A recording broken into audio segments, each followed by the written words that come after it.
I'm Burchell, trainer of racehorses. This is Rebecca's choice, and he's going to represent us, hopefully, in the Welsh National. We started off pony racing nearly 60 years ago, son.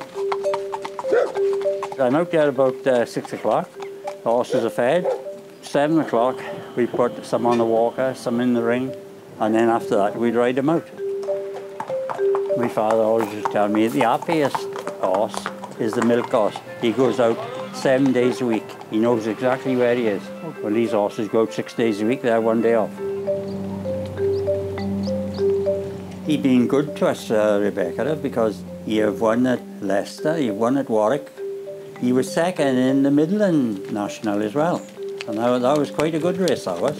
And he's progressed since then. And now you've got yourself into a rating, chasing, where you can run in the Welsh National.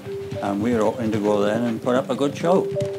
He went to Chepstow back at the beginning of the month in the Welsh National Trial, and we had the good fortune to win it, 16 to 1.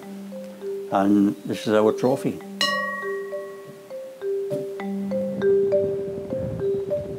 Chepstow is a little bit special, I suppose, to me, because I rode a winner there.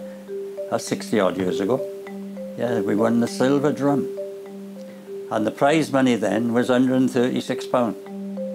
I can remember coming up over the hill, and the boys used to go with me, blocker we'd call.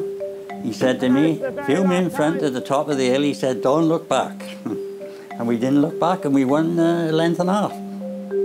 Well, my hopes are that he will win the race.